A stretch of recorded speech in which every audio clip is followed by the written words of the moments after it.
It's been a while, but he's finally back. Our good friend, Gar the Ultracaster. Say hi, Gar. Gar. Gar, I think you're muted. Wait, I've been muted this entire time? Were you on for 3 weeks straight. Oh, were you on all of June? Oh, fuck. God damn it, Gar. That's why we haven't heard the click in a while. You know, some part of me always knew. I just thought it was funny. I didn't. I've been muted this entire time. You didn't hear all my great thoughts on how Shinji and Keiwa would make the greatest rider duo ever? I thought you were about to say couple. No. No, we didn't, you Gar. No, during Pride Month, right? Anyways, let's cue that roll call. Damn it, Lane. I wanted to cue the roll call. We have chemistry, I swear.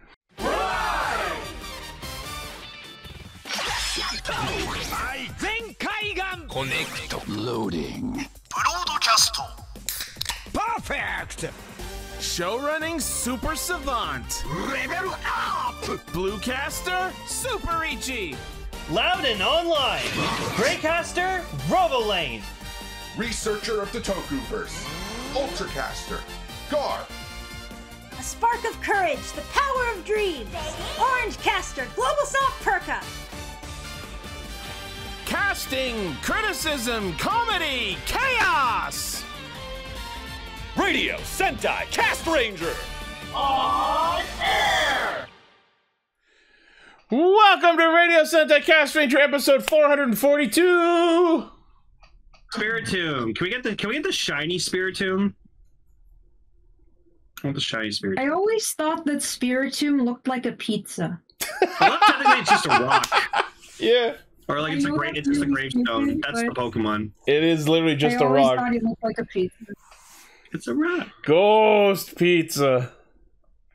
It's not a boulder. It's a rock. With spooky green pepperonis. Is that the shiny one? Shiny Spiritomb. Yeah, look at shiny Spiritomb. It's badass. Good God. It looks like it's got the suds. Oh my God! Why is everything SpongeBob now? No, yeah, it's Power Wash Simulators and fucking releasing SpongeBob DLC. Oh my God. That's so genius because it's already underwater. So. Wait, is that genius or just weird? Yeah, it's stupid genius. Power Wash Simulator is becoming the Fortnite of casual games because it has such tonally disjointed crossovers. No, but I get it. I've power washed. I've used a real power washer before. It is really fucking satisfying. No, I get it, and that makes sense. And then like they add the Final Fantasy VII shit, and it's like that's a little weird, but all right. And then SpongeBob. Yeah, that's right. They're already underwater. How are you power washing anything? Exactly. That's why it's funny. I just like the idea of Final Fantasy and SpongeBob being in the same game. Right? They're trying to wrestle their way into greatest crossover ever territory. They need to do like One Piece in Power Wash Simulator. Like you wash their boats? Is that the idea? Yeah. Sure. All right. Well, anyone who's tuning in for the first time, thank you for giving us a listen. We are a bunch of power washers who get together every week to talk about Kamen Rider, Super Sentai, and a third thing. Yeah, we do. Our topics for this week are episode 41 of Kamen Rider Geats, episode 17 of Kingohger, and for our feature topic, it is episode 3 of The High School Heroes. Perfect time for Gar to come back. Yeah, because I was like, I want to talk about more high school here. So the plan this year, for the rest of the year, is to spend one episode a month, except for in October for reasons, to watch an episode of High School Heroes so that we can finish up the show. I didn't mean to finally. Oh no, you're fine. Because I realized we started watching this back in November 2021. Then we watched an episode in 2022. So what we're saying is we need to keep up our average of one episode a year. Yeah, one episode a year. What is this, Linkara and Youngblood? No thanks. Scathing. High School Hero. Paul was here with me when we were watching these episodes yesterday, and he just couldn't get over. He kept shouting, "It's like, why are they all blue?" It's the school uniform. That's what I said. He just couldn't get over it. Is it blue? Also, for everyone who keeps complaining or who keeps blabbing, "Where's Shingo Ranger? Where's the Shingo Ranger?" There's your fucking Shingo Ranger. Now shut up already. It's never gonna happen. Shut up. Wow. I don't understand anything that has just been said, but that's... So the High School Heroes is essentially like an homage to the original Go Ranger show. Oh, okay, that's fair. They dialed up the gruesome horror stuff. You know, speaking of gruesome, it's a high school Sentai. They've done what he's talking about is they've done Shin Ultraman, they've done Shin Kamen Rider. So obviously people are going to ask, "Where's Shin Go Ranger?" Yeah. Yeah. And when the Go Rangers aren't there, everyone should be asking, "Where's Shin Go Go Ranger?" It's so funny. Okay, so this is related to nothing, but this segue will make sense, I promise. So fucking Raincoat came out today, the spiritual successor to Danganronpa, and one of the characters' names is Poochie, spelled Pucci. So of course my immediate reaction is, whenever Poochie's not on screen, everyone should be asking, "Where's Poochie?" Oh god. That's amazing. Hopefully they don't die on the way back to their home planet. I'm gonna not keep talking. Speaking of dying and leaving the home planet, we watched Gamera vs. Jiger recently in the Discord server. So Jiger? Yeah, Jiger. Jagger! It's a dinosaur. It's a female dinosaur. All right. Like the dinosaur, you say? McJagger. So basically, if you're no gifts, no Sentai gifts, Toei will claim us. Yeah, no Sentai gifts. I know it's badass, but no Sentai gifts. We can't risk any copyright strikes since all of my creative shit got zapped. So basically, if you're not in our Discord, you should join our Discord because I've been streaming a bunch of shows recently. We've been doing Herpaderps. We're currently watching Juko B Fighter. The B stands for boring fighters. Yourself. We're watching Return of Ultraman. We're watching the greatest Kamen Rider show ever, Kamen Rider Amazon. And yes, I said Amazon, not Amazons. A lot of people don't understand the fact that I didn't add a fucking S. And I kept showing GIFs of the original Amazon. Everyone kept thinking, wait a minute, this isn't the Amazon Prime show. No fucking shit. Yeah, it's like it's the better show. That's why I was confused when you said the best Kamen Rider Amazon. I'm like, what are you smoking? So, go watch Into the Amazons or Into the Amazons, the movie. I actually did not know you were streaming things despite being on the show Radio Sentai Castranger. All right. That's gonna be the next thing I stream. Castranger. Also, last bit of news. What a great time to be alive. They announced a new Fortnite skin, and it's literally they turned the battle bus into a transformer, and it's fucking amazing. Cool. I love it. Barricade. Yeah, I showed Gardy, and I was like, "It's like Gardy, they turned the battle bus into a transformer," and he's like, "I thought that was Barricade." I sure hope he doesn't transform while people are in him. I mean, it's going to be fucking really weird launching out of the battle bus as the battle bus. So, I can't wait. October! Now not getting the skin until fucking October. I'm pissed. Now you can ask... Is it the bus's Halloween costume? Now you can ask the battle bus itself where it's dropping. Well, now the whole Fortnite community is like confused because they're like, wait, so when we thank the bus driver, is just the transformer we're thanking? And I'm like, yeah, I accept this as headcanon. So wait, that means there will be battle buses inside the battle bus. Yeah, no, people are gonna fucking use the shit out of the skin, myself included. It's gonna be like Soundwave when he ejects his cassette formers. All right, enough off-topicing. Let's get into some important stuff, and that is our news features for the week. But before we actually start, I want to point out to anyone watching the video version, you will notice that just before we started recording, I finally got OBS Studios move transitions working again, so everything will be nice and buttery smooth for our videos transitions. And I'm happy about that. Love it. Yay. I found it funny that right when you said that, someone posted a Fortnite video in the chat, so I thought you were posting like what you did recently. Oh no. What I've done recently is play a shit ton of Final Fantasy 16. It's very good. Oh wait, no, I'm thinking of 14. 16 is the new. Fuck you, Donald. You're not the best magic user anymore.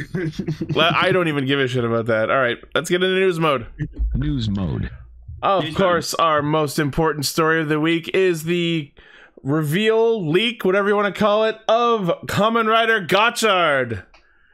I have to say that I'm sorry for jumping in, but this honestly might be my favorite rider design of all time. It's a really good design. Yep, I was thinking, like, do I like it more than Borrowed Rex? And the answer is, I think I like it more than Borrowed Rex. Whoa! So we were talking about this in our chat yesterday. The orange and blue, the goggles, all of it. Oh my gosh, it's such a cool motif. They're so cool, and they're the lead rider. Why does everyone keep thinking it's goggles? It is goggles. Look at it. That's the top part of the mask. Yeah, it looks like a Kamen Rider helmet, but like the mouth's open. I think one of the rumors / like sketches showed that the goggles actually do go down over the head. I hope so. That'd be awesome.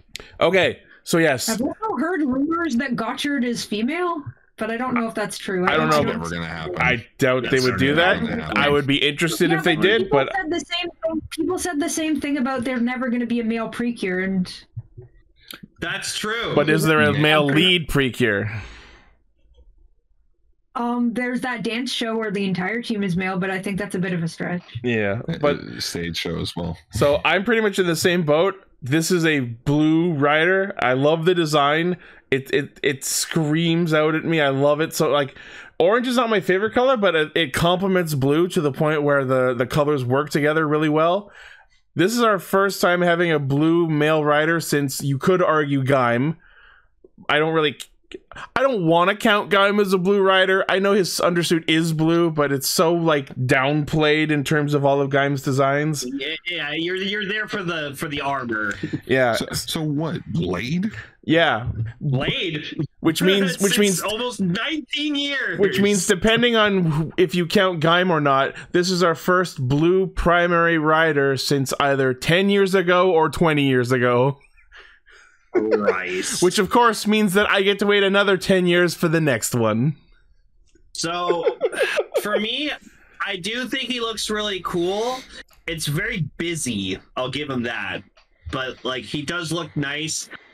Not what I particularly would prefer, but I'm really hoping that, like, we'll get into it when we talk about his gimmick, which... It's cards. It's a card rider, baby, and it's 2 cards. Art on the card. They're cool. So yeah. I'm just gonna say this right now because, like, I need to get it out of the way. So we've been hearing rumors that supposedly Masahiro Inoue, Kamen Rider Decade, his actor will show up in the show as another rider, like an original character. Bullshit. So I don't buy it. That'd be awesome. I would. Anything Masahiro Inoue is in, I will fucking watch it. I don't believe the rumor. Then go watch his indie toku show. Yeah. I should watch this indie toku show. We should talk about it. Also, I should watch Garo because I need to watch Garo. Yeah. Garo, put that on the schedule. Yeah. Garo is on Dive. Wait, Garo or the Masahiro Inoue show? The Masahiro Inoue show. Both. Why not? Got it. Yes. Okay, so I'm looking at the next image showing a close-up of his driver, and one detail that I noticed, I don't know if everyone else has, on the back of the cards that he puts there, there's like a split image of his helmet. So I'm wondering if that image on the back of the cards interacts with the driver in some way, like maybe they like insert and combine and form the helmet image in the driver, you know what I mean? Yeah. Cool. And then love the belt too. The belt looks interesting. I'm gonna wait until I see. I'm not sure how I feel about it. I feel like the way that the actual electronics in the display in the middle will probably be cool, but I'm going to withhold judgment until I see more of it. Yeah. I also just really like the art on the cards themselves. I love the way the Hopper looks. I love how chunky his legs are. So we've got images of the first 4 cards he uses. We have Steamliner, which is, it looks like the cards have some sort of power level maybe. So there's Steamliner, which has 9, and Hopper, which is 1. So I think these 2 are his base form cards. And I think the way the system works is he can only mix cards in a way that they combine to a power level of 10 or less. That'll probably be up to 10. Oh. That'll probably be how it works at first, and then he'll like find a way to overcome that limit. And then the next set that we have is at power level 6, Mad Wheel, and then at power level 4, Pilots. Oh yeah, that gets to 10 again. Oh my god, it's Pilates! It's supposed to be pirates! Why does it say pillets? Pilots! Come on! The fucking...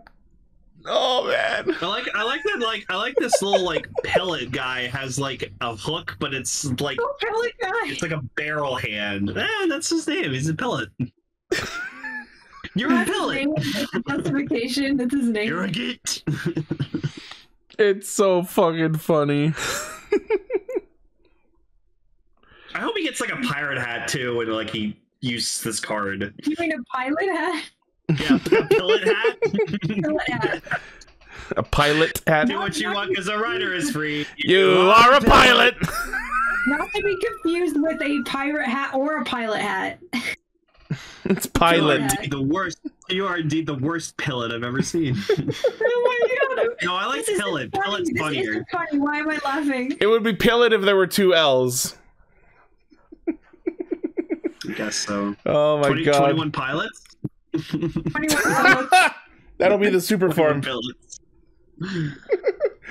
Okay. Anyways, these card illustrations are fucking badass. Like, I love. Looks dope. Steamliner looks dope. Yeah, I want to know who did the art for these. I love really this art. I love this art so much. Me too.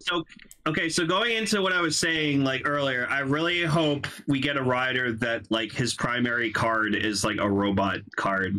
I would love that, and he uses a gun as a henshin device. That would do it. Just from these 2 sets, I think what's going on is one card is a vehicle and the other card is like an organic creature. So we're getting kind of like a build scenario again. Build the art style reminds me a lot of like the old school Digimon cards. Absolutely. I was gonna say that it reminds me of like the original Digimon illustrations for like a lot of people are saying it looks like Digimon art, and I love this, which makes sense because it's Bandai. Also, the rider wears goggles like a Digimon protagonist. It's a goggle boy rider! Digimon rider this whole time. What the fuck is happening this year? We have the fucking Sentai that feels like it was written specifically for me, and now we get this Kamen Rider that feels like it's catering to me. I know that maybe this is an apology. Apologizing for all the things that disappointed you. Apology accepted. I think that it's of course, people are shopping him in the Yu-Gi-Oh card. I love someone did the Hopper card, but they did it with the with like the Hopper Pokemon. Oh yeah, Scarlet and Violet. So I'm sort of curious about one Hopper from A Bug's Life. Sorry, what were you saying, Gar? Said someone should do it with Hopper from A Bug's Life. Oh yeah. Gar, what were you saying? I'm just curious to know, where did we get these photos? Because I never really looked into it. Of like, where did these come from? And should we actually be talking about them? Well, one rider stands up to us, so I'll stand up to us. You were supposed not to know about Gotchard. Oh yeah, someone actually like tweeted, like tweeted to like the Toei fucking Twitter page, like with the leaks, and I'm like, you fucking idiot. Not me this time. I didn't do it. No, I'm not involved. No, not at all. Indonesia, apparently. Yeah. Also, watch us be pronouncing his name wrong Gotchard? Yeah. Watch it be like Gotchard. Gotchard. Kamen Rider Gotchard. I feel like if it was Gotchard, there would be a U in there. Or watch the H be silent, so it'd be like Kamen Rider Gokado. Go-card? Oh my god, that actually kind of makes sense. I feel like that's dumb to have the H in there if it's not pronounced, but I honestly wouldn't put it past them. Isn't that right, Jesus? My name's Jesus, and I don't know you. One thing we haven't talked about yet is the gun. And it looks like a dollar store toy. It looks like something that comes out. It absolutely looks like a convenience store toy. Some sort of bootleg merchandise. And like it looks really flat too. If you look on the right side, it looks like you put the cards into it and then, like, it scans through them as they go to the left. Maybe. So the DN driver. Kind of, but like backwards. Now the Garen gun. Oh, the Garen Rouser? Yeah, just how you pull it open, you get the, like, all Blade's weapons, like, rather the sword and the gun. Yeah, like you pull on it to like get the cards and you pull them out. Blade in general is just phenomenal. Like, no notes. Love Blade. Good strong rider in all aspects. It's pretty cool. I need to rewatch Blade. Yeah. Yeah. So someone made fucking Grimer and Muck, but like a style based off the Grimace Shake. Oh god, that's awesome. That's amazing. Poison Fairy type too. I love it. That's fantastic. So of course, now that we have a new card-based rider coming up, the most fun thing the community is going to be doing is mixing and matching cards between series and seeing what works and what doesn't. Oh no, with like. Card riders are always really, really cool, but now we have a card rider that uses 2 cards in their power set. So mix and matching, that's going to be fun as shit. It's going to be built all over again. Yeah, Lane. A hero who has to use 2 cards to transform into one hero. It's Orb! Sounds familiar. It's Ultraman Orb. It's fucking Orb. You know, one of the greatest Ultramen of all fucking time. So now I'm wondering, looking at this, so if at the start of the show he uses 2 cards, I'm wondering if by the end of the show his final form will just be 1 big card. Oh my! No, it was like how I was saying, where like I wanted Saber's final form to use like one giant ass fucking book. No, it's just a deck. Oh, maybe like some sort of like attachment that goes on. Maybe like an attachment that you put on top of it, and it's like an auto shuffler sort of thing. That'd be cool. Or like an Exodia type thing where like the cards make one big picture. Oh yeah, I can see that. I found a Futurama Yu-Gi-Oh thing recently again. I don't think from Blade where like Gotchard will fight like a monster of the week and then defeat them, and then they'll get a card based around like the power set of like that monster. That was one of the coolest things in Blade. Like, he'd be getting a new power almost every week, or at least someone would. He gets a full house. All right, now so I want to see him team up with Jacka, despite the fact that they're not even card themed. They are card themed, but like they don't use card gimmicks. Yeah. But yeah, overall, I like what I'm seeing so far. I'm excited for Gotchard. Yeah, the next 2 months are going to be fucking awesome because we're going to get like a lot of information probably. All right, especially in August. Secondary riders. Yeah. You know what I would love to see? This art style with like Legend Rider gimmicks. Oh wow, yes, like little chibi versions of the riders in that style. Yeah, they're gonna make like Legend Rider cards. Oh my god. Yep. Oh, you know what it'll be? Collect them all. Like it'll be like their gimmick. So like we'll get like the Den Liner, and then you can put like the Deno card with the Steam Liner card. It'll like one card will be Train and the other card will be Genie or something. Yeah, we'll get like Trideron and like blah blah blah. Yeah, like they'll do that with like the build, like with the full bottles. Yeah, the same way Build did. Yeah, it's just build with cards, everybody. That's all this is. That's all I've ever wanted. It's Build, but with cards.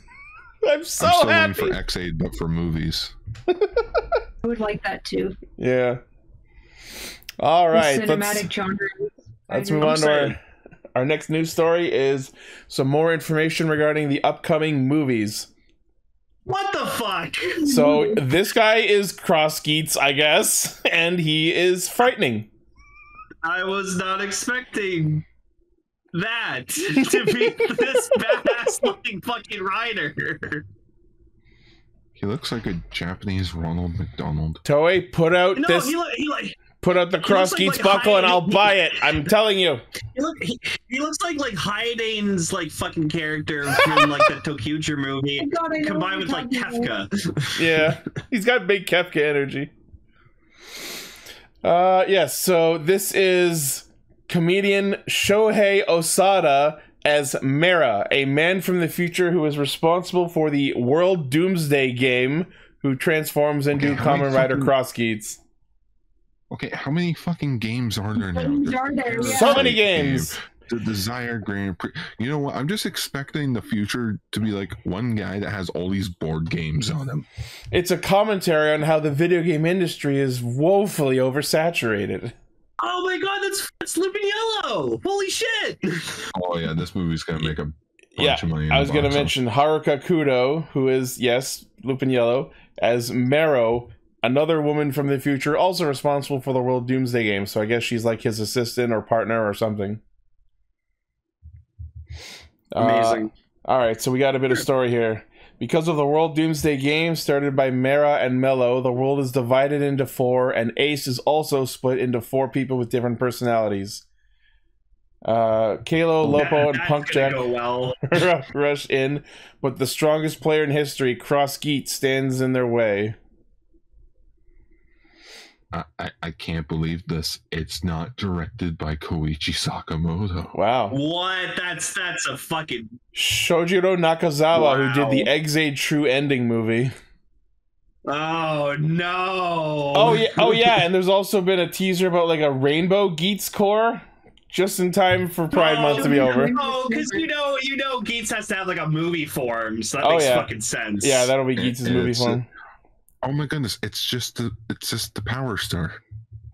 It's gonna be Geats' final form, but just colors. Do you know what the coolest? Honestly, one of the coolest like movie forms ever was freaking well, like other than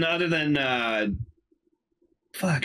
Why am I blanking on it? The drive form. Dark Drive type special. No, not type special. Like the one you used like with the Trideron key. Fuck. Why am I Super Dead Heat? Super Dead Heat, thank you. Other than that, but honestly, fucking the X8 VR form, that shit was Mighty Creator? So nice. Yeah, Mighty Creator was fucking dope. I didn't like Mighty Creator. I liked Mighty Creator.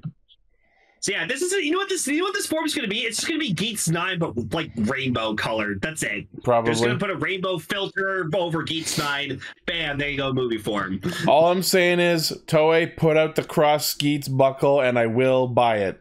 That is a promise. They will, and then you know what? It's going to be Premium Bandai. Fucking probably. Of course. Well, I mean, I found out why everything's been Premium Bandai recently. Because they're losing money? No, because because of the pandemic, it really fucked over Bandai so hard. They have to basically make everything Premium Bandai just to make ends meet.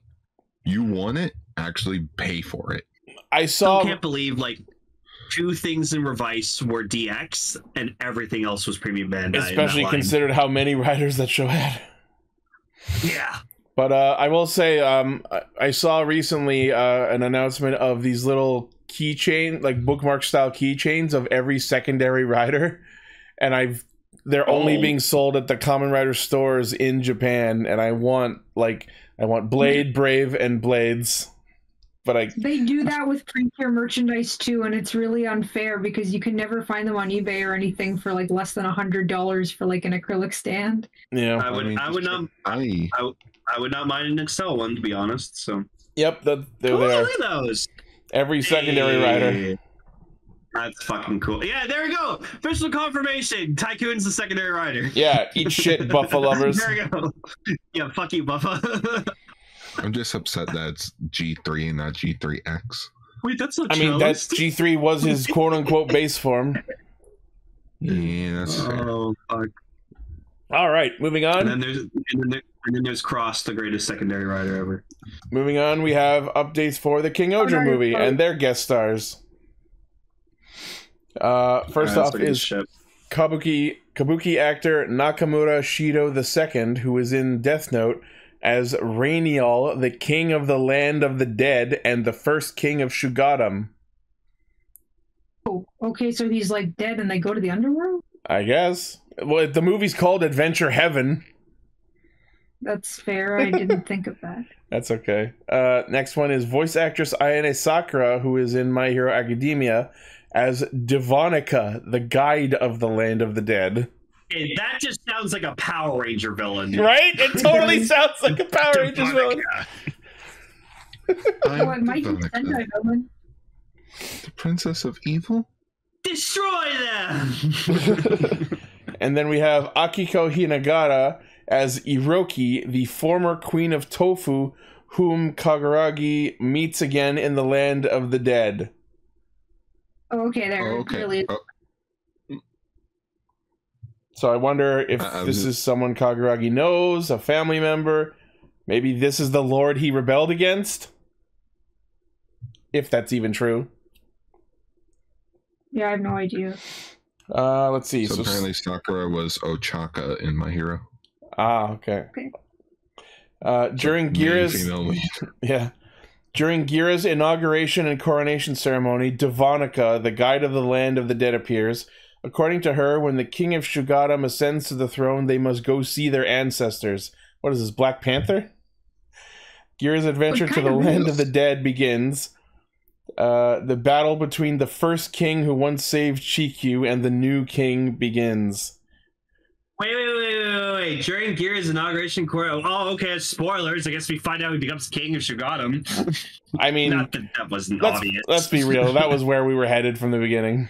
Well, yeah, fucking course. Also, what makes me, what has me worried about this is happening in the movie. So who knows if this is going to stick. And as for Jeremy spoiling it from the start, when the episode where he showed up and talked a big game about him being the king of the between, we were starting to wonder if he's actually talking about himself. Although he hasn't really followed up on that much, so who the fuck knows? I'm not sure, but Jeremy's great. Jeremy is great. So this is being written by series head writer Minato Takano, and the director is Kazuya Kamihoriuchi. What, is freaking Sakamoto just busy? I guess. Are we complaining? I mean, he likes doing Ultraman more. We know this, so. Yeah, maybe he's working on Ultra Galaxy Fight 4, the quest for more money. I mean, something hero journey. Don't. The quest for more Fighter is fucking great. The quest for more ultras. Essentially, which ultra have we not used yet? Yeah. All right. Next, relevant to this week's episode, is the announcement of the release of the Bujin Sword buckle. I'm severely tempted because this is awesome. Out of the fucking way because we're all fucking mature fucking adults. Immature adults. Yes, it did look like it said button sword. We all saw it. We all joked about it. Let's fucking move on. Like I saw it because I saw the text show up and I'm like, yeah, it looks like it says button sword. Like my fucking childish brain immediately fucking went to that. Keiwa, yeah, it looks like it says button sword. Keiwa, I have 2.5 words for you. Button sword. Button sword. Oh, Guard didn't realize it said button sword.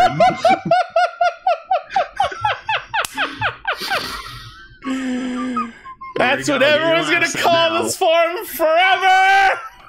And it sucks too because it's such a fucking badass looking form. Oh, it's like, so good. Damn. It's so good. I mean, I would make a joke about, maybe because Keiwa probably has a sword of his butt, but we'll get into it. This is like Yomo Teheguri arms, except it doesn't fucking kill you as you use it. Well, who knows? Maybe there's I don't know. We'll get into it later. No, Keikara wouldn't fucking do anything to compromise Keiwa or kill him. Who knows He's if... kind of acting like he has a sword up his butt.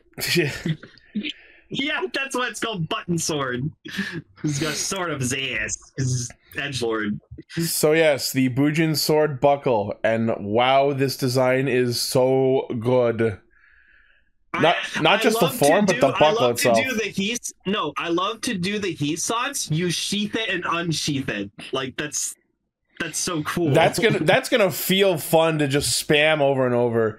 We saw like a level 1 and level 2 Hisatsu in the episode, and I'm wondering if there's a third one. All right. So yes, this is the Kamen Rider Tycoon Bujin Sword buckle. It is releasing in November for 5720 yen, premium Bandai web exclusive, surprising nobody. Nobody. Halfway to the point where we see the Bannon, what's his name, V Cinema. Sorry? Don't joke, man. I want that. You know they're gonna get the V Cinema.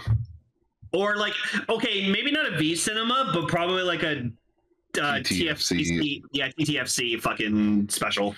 Like repainted helmets or retooled helmets. Just Ben and John deserve so much more. Oh yeah. I kept wanting to say Ben and Jerry. I thought so too, actually. It's so awesome how like when you unsheath the sword to activate it, the face of the Black General Tanuki like covers the core the same way Geats 9 has the fox head.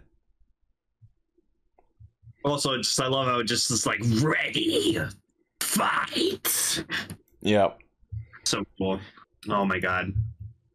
All right, so yes, I'm severely tempted to get this.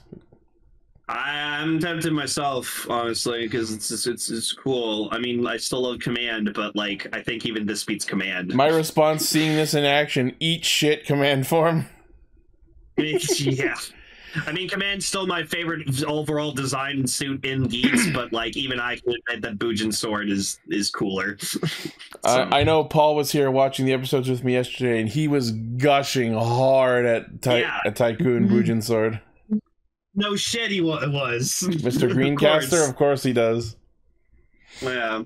All right. Awesome. Next, speaking of Bujin Sword, we also have some figures announced, including, of course, Tycoon Bujin Sword. But there's also Ginpen Bujin Sword. There's also a Naj Sparrow, Lopo, and Hakubi set. It's actually it's going to be released with the Bujin Sword. Yeah, it's all part of the same set. I saw one with like Geats 9 figure, but it was like letter with Geats 9. And I'm like, yeah, in some other fucking lifetime. They couldn't sell it on its own, so they had to pair it with the one they knew people would buy. Yeah, no. The only way you can get letter merchandise is by buying other shit that comes with it. Yep. I personally like the gimmick line for Geats. It's really well done considering how the system works on the show. I love that one of the images in this Bujin Sword set is fucking Ginpen using it. Get it? Because avenge. And yeah, and of course he's still wielding the death arrow. So yeah.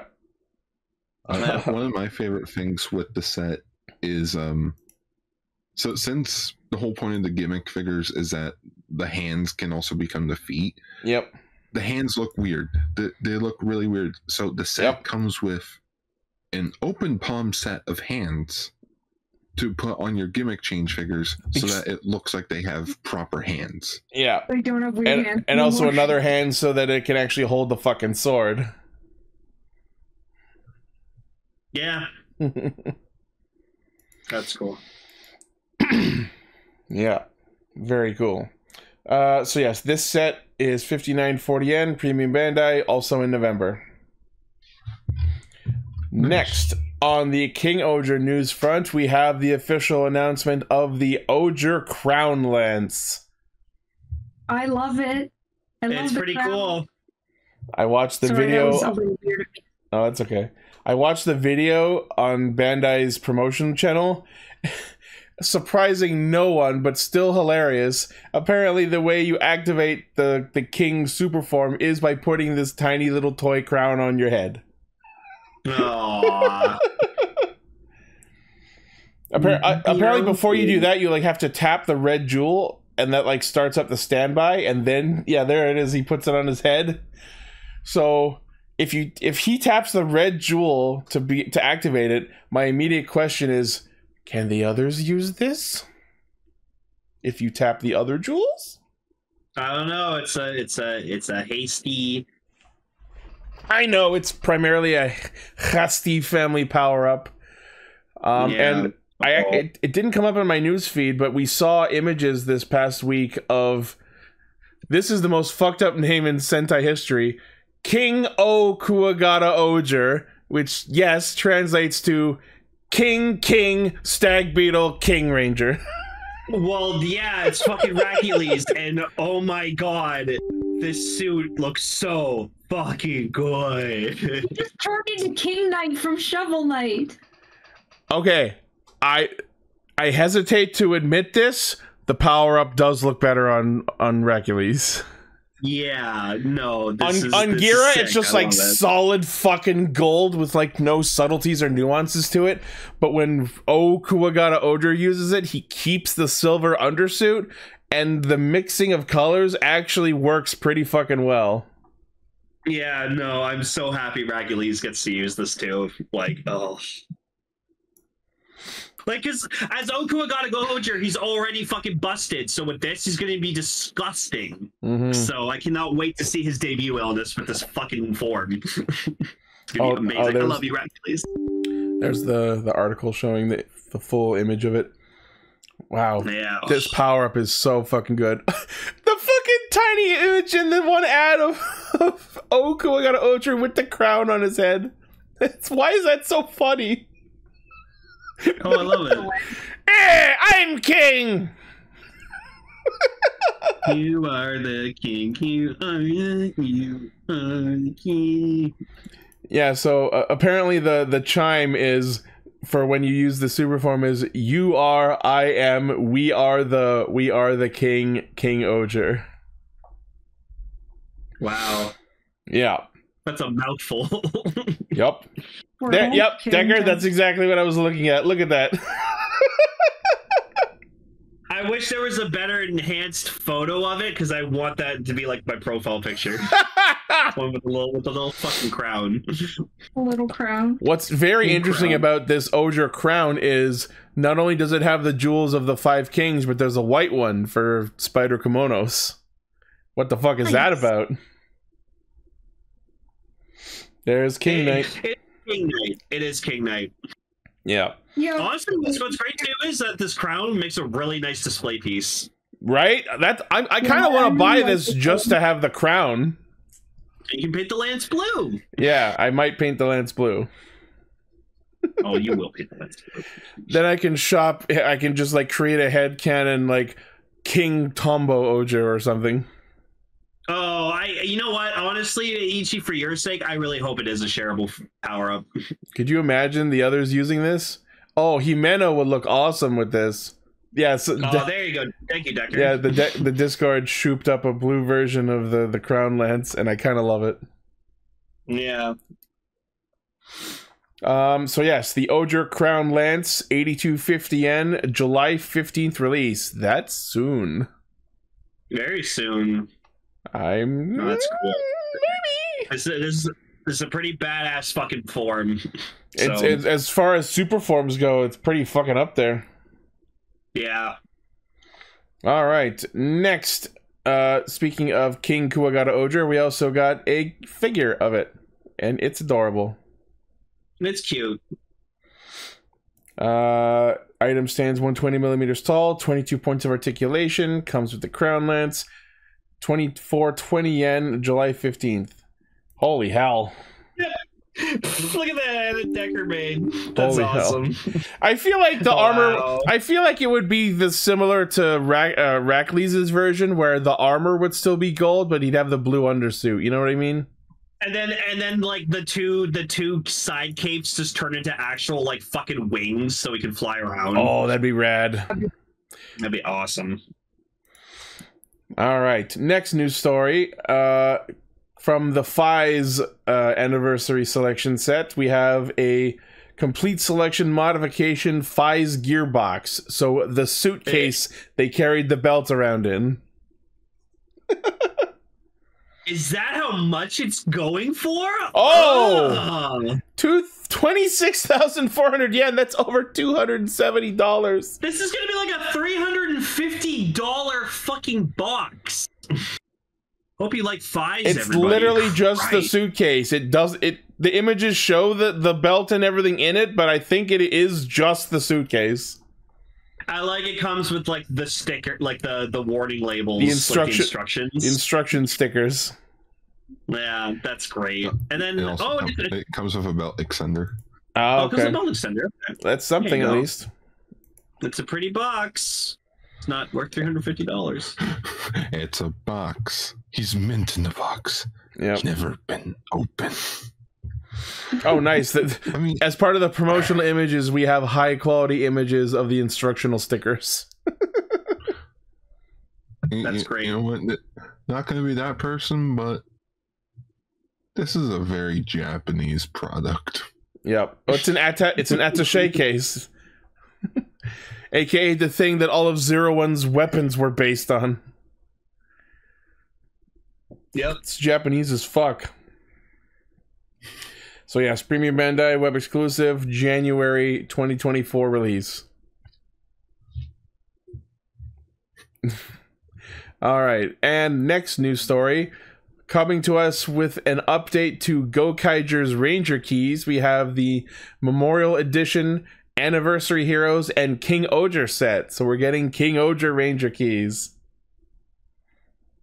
Not only that, but brand new versions of Dynaman, Ranger, and Aba Ranger and Kyoryuger keys. Yeah. Yeah, and the Kyoryuger keys come with the like the Ancestor and the Descendant ones, so that's really cool. The only one they're missing is Def Ryuger and Kyoryu Navy, which I looked into it. Apparently, they were only in the Day Boss sets. Oh yeah. Oof. Oh, look at the Okuagata Oger key. It's so great. I love it. And of course, since these are the updated Ranger Keys, these are the ones that have the button that will just pop them up into key mode. Yeah. Oh, okay. So it's not the Ancestor and Modern one. It's so Violet and Cyan for Kyoryu, like for the Kyoryugers. It's basically male key, male and female ones, because they both had two users which were opposite genders. Yeah. Remember when Tokyuger did Ranger Keys and they went like all out for it? Where it was like, here's a Ranger Key for Tokyu Ichigo in all the colors. Here's Tokyu Nigo for all the colors. It's just like, oh, fuck. I almost once considered buying that set, and I'm glad I didn't. I really want the Tombo Oger key specifically. Yep. But this is a huge set, and it's very expensive.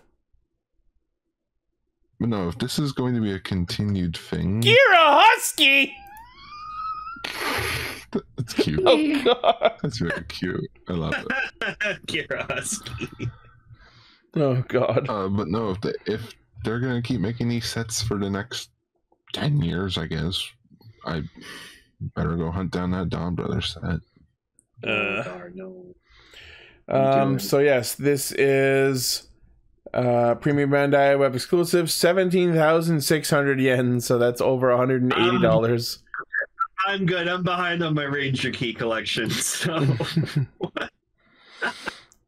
I want Tombo Oger key. I don't $180 want it.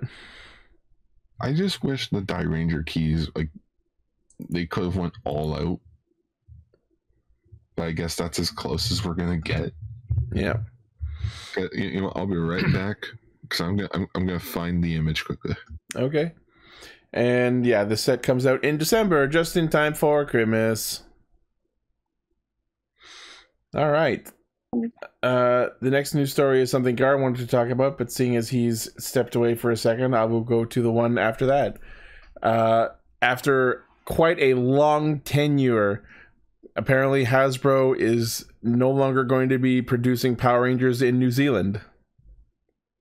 Yeah, and supposedly a lot of people are saying that apparently after Cosmic Fury, depending on, well, like, this is my opinion, is that I think basing off how successful Cosmic Fury is, this might continue or kill the Power Rangers franchise. People have been saying Power Rangers is going to end for years. I'll believe it when there's an official announcement and not sooner. Racles Husky, yay! Oh, God. So yes, after 20 years, Power Rangers franchise ending its production in New Zealand.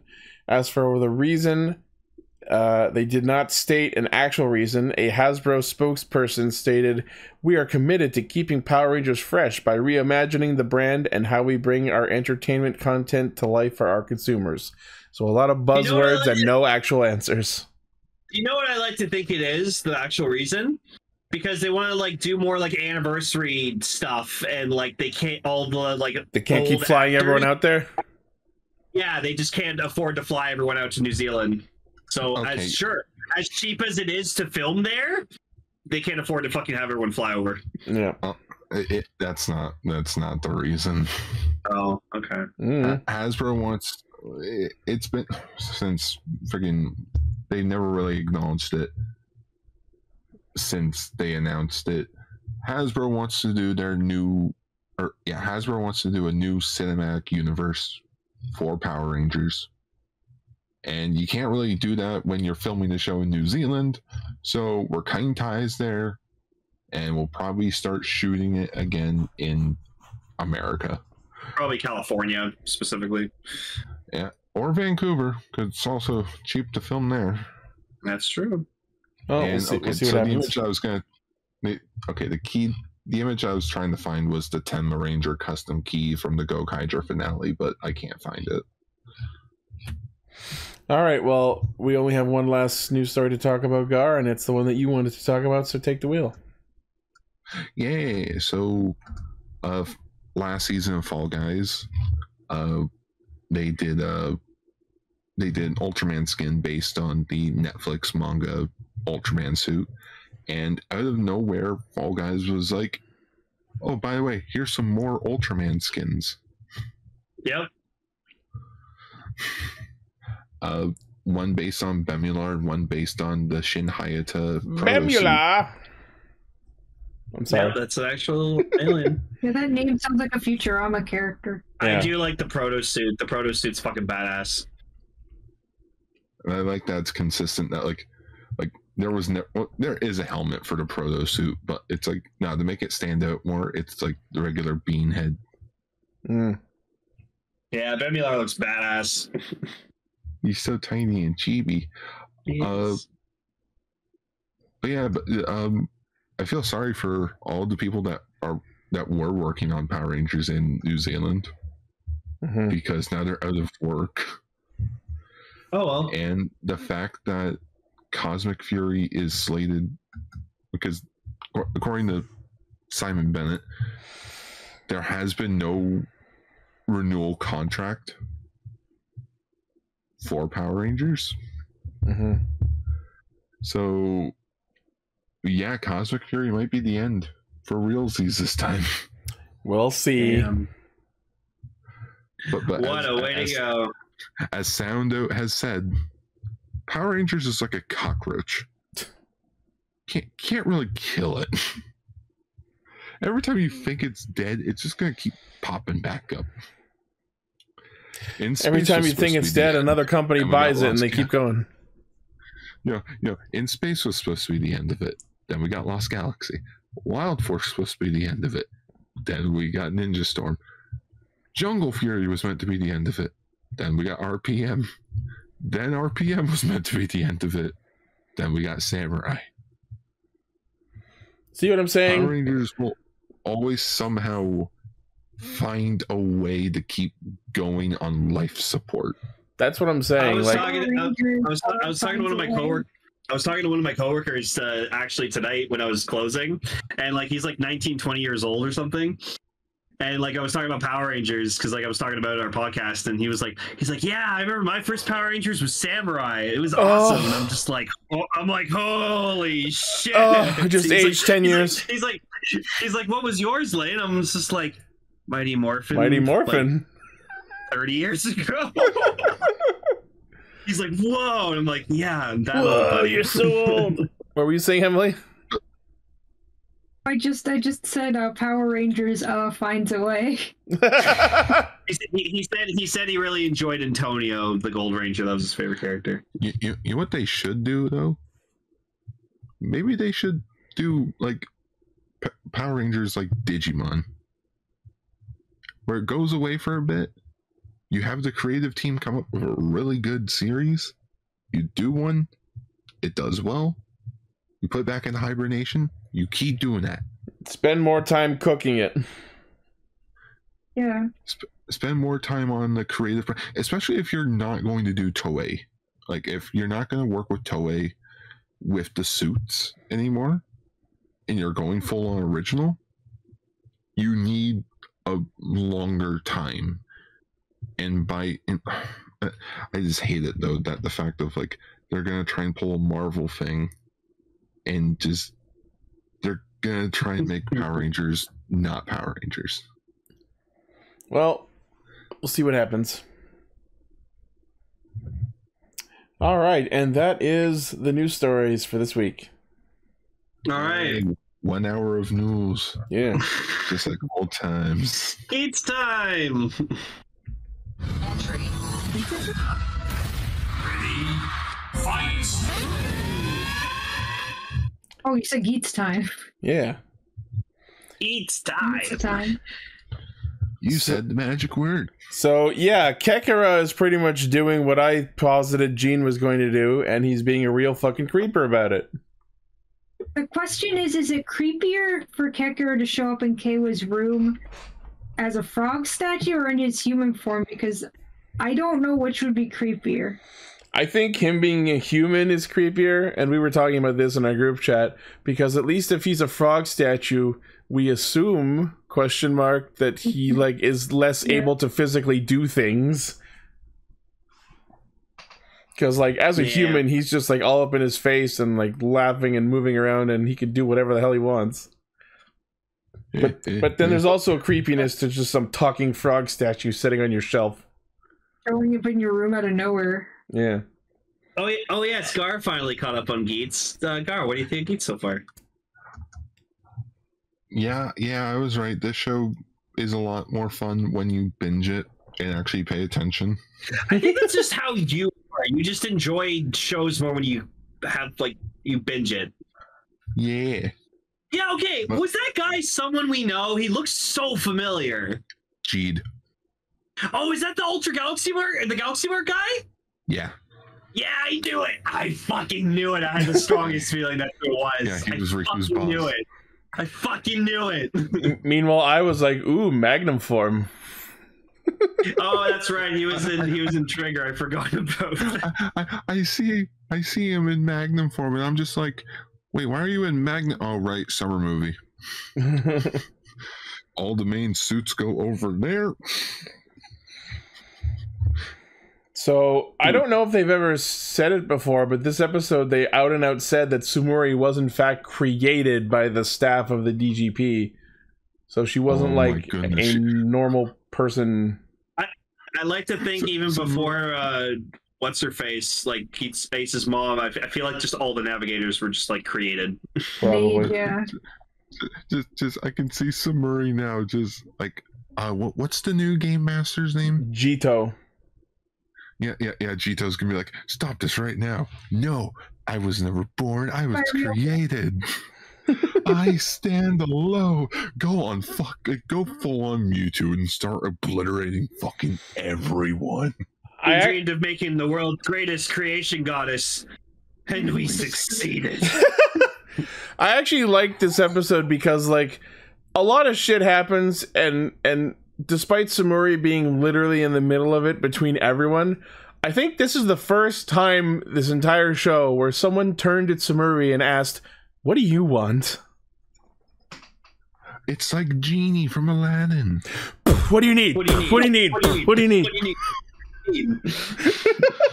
Just what do you want? Well, no one's ever actually asked me before. Huh. But yeah, the fact that freaking Keiwa just straight up sucker punched freaking Michinaga. Oh man, Keiwa's on a fucking tear this week. It's just like, so yeah, Nago, you guess you weren't there for it. He's dead. Oh yeah, the episode literally opens with Ace and Neon having a chat. So, Sarah's dead. You're probably not getting her share of the deposit back. Well, no, because they were gonna go out to shop for furniture for her place. Yeah. So when do the people come with the furniture? Oh right, you're rich. You poor rich stupid woman. We poor people have to go get our own. Sorry to say, you're going to IKEA solo. And then Neon had to just go and visit her dad and proceeded to shove the already huge dagger in his heart even further into his heart. Because he's like, oh, I'm sorry, blah, blah, blah, blah, blah, blah, blah. Also, I'm sorry, if your daughter was still alive, none of this would have happened. And he just goes, fuck you. This was so funny considering this week's episode of Riverdale, Veronica's dad came back after not being in there the whole season. Holy shit. Riverdale's still going? Season 7 is still happening. It's their last season. They have superpowers now. No, that was last season. We literally meteored the timeline and rebooted everyone back to the 50s, except this time with more social awareness. What? They're now doing 50s art? Oh, they're in high school in the 50s now, and being gay is bad according to the evil white adults. Is Archie at least wearing his Letterman jacket? Yes. It should have good man. Beginning. Why did they make it all edgy and weird? Because time skip. Because it was supposed to be a one-season thing. But anyways, back to the Battle Royale show. Yeah. Nago seeing her dad in prison. I'm just thinking, like they're talking about the whole future thing and such. I'm just like, there's a police officer right there that's writing all this shit down. He's not paying attention. He's on his laptop typing something else. You know what I was thinking? He didn't react at all when the dad starts banging shit, so he's checked out. It was just reminding me when like Mac goes to visit his dad and he's like, I'm trying to help you, and his dad's just like, stop fucking helping me, I hate you. I love Always Sunny, man. It's so good. It's like, so who's your cellmate? I don't know, some crazy guy. He apparently had some sort of game company. Wait a minute, what's with Yuya Takahashi writing dads in prison? Yuya has his tropes that he must execute. If I had for every time Yuya Takahashi put a dad in prison, I'd have 2 nickels. This isn't a whole lot. But it's weird that happened twice. What was that, Emily? We're gonna get the next combo movie, which is just Kamen Rider, Dad's in jail. Whole jail night. Cold jail dads. No, we need to have like a Toei Tokusatsu fan club special where it's just all the dad riders teaming up against something. That needs to be like the next Father's Day special. Like you Veil. Yeah, well, Deathstream, which I think Deathstream would be awesome because, like, he'd be with the rest of the him and Buster would just like be good buds, and then he'd look at like freaking Kronos or whatever like that, and just be like, no, you know what? You throw Deno in there as well. It's like, Deno, yeah, I met my grandson, so I'm technically a dad. Oh, you gotta get Ixa in there. Okay, was anyone else also had to do a second like take on like Samori different clothes? Yeah, that was weird. I was like, wait, that's Samori? She can wear a second outfit? And she hated it, apparently. She did not like being in those clothes. Yeah. Well, I mean, to be fair, look at her regular outfit and look what Ace put her in. Ace essentially made her naked. He dressed her up like a friggin' it's Hollywood like celebrity. using the game mod that makes all the characters wear maid outfits. Well, no. Like what I mean, it's like, you know, her outfit involves a lot of layers. So he made her wear like just a regular shirt and pants. To her, that's the equivalent of being naked. Or at least in her underwear. Also, I love Punk Jack as best bro for Ace. Ace and Win working together is nice to see. Yeah, no, I was not expecting that, like, unhinging fight between, like, him and those two. Whoever great. choreographed the out-of-suit combat this episode did an amazing job. We had 2 different out-of-suit fights, and Jito is a fucking madman! They were just going at each other without even transforming. Yeah, like I was expecting him to just like bust out a Vision Driver and be like, "All right, let's fucking do this." Yeah, and if he's bust out a fucking club and he's just like, "All right, let's go." It was so funny, like Ace, the fucking new god of creation, and this motherfucker pulls out a beat stick and just whoops ass. Ace is probably thinking in his head, just I could just. You right? Like you just... Yeah, I liked during the makeover scene, there were just a bunch of Ace fangirls outside the window. Don't mind. Koichi Sakamoto directed this episode. That's where he's been. Was so good. This is where he's been. That's why they have him filling in for the show while they're doing the movies. Yeah, and then he'll probably be like, "I didn't get invited to do the movie. Don't worry, you'll do the V cinema." Oh, okay. That's why the fighting was so good. I'm gonna take my revenge by making all these actors whoop each other's asses. Yeah, oh my god, Keiwa just beat the shit out of Michinaga. That was amazing. Oh, damn. Again, the fact that he saw his own sister die, looked at Michinaga, and just sucker punched him. I love it too. I love that Michinaga proceeds to keep killing these like humans who got turned into Yamato permanently, and he's just like, there's nothing else I can do. They're basically like helpless at this point. Either I kill them or more people die. Yeah, and then Keiwa was just like, "Oh, just kill more people, huh?" And I'm just like, "Is that how you justify killing my sister?" Okay, to be fair, he didn't realize it was his sister until she literally got poofed. But Keiwa doesn't give a shit. I have a feeling they're probably not dead, because when we saw Daichi in this episode, I'll be honest, I didn't realize it was Daichi until like last episode. But he's mentioning how all the human memories will be his, and you see the faces of the fucking tree faces. Oh, like, I don't think they're dying. I think they're trapped. Because it's like a Nightmare on Elm Street Dream Warriors type thing where they're like sucked into it, but it was super creepy. Wait, here's the picture. Yeah, there it is. But it also made me think of one other thing, and let me see if I can find a picture of it. Also, from this episode, it definitely seems. Sorry, go ahead. No, you first. I agree with what's being posited. It definitely feels like Daichi claimed that stage 2 infected are just dead, but the way they disappear, like it's like sinking into the ground, and now we see these faces in the trees, and knowing that Daichi's goal is to obtain and preserve quote unquote all human knowledge and memories, it's a safe guess, I think, that all of these stage 2 infected are actually being kept by Daichi in these trees, and there will possibly be a way to free them. Yamato are people.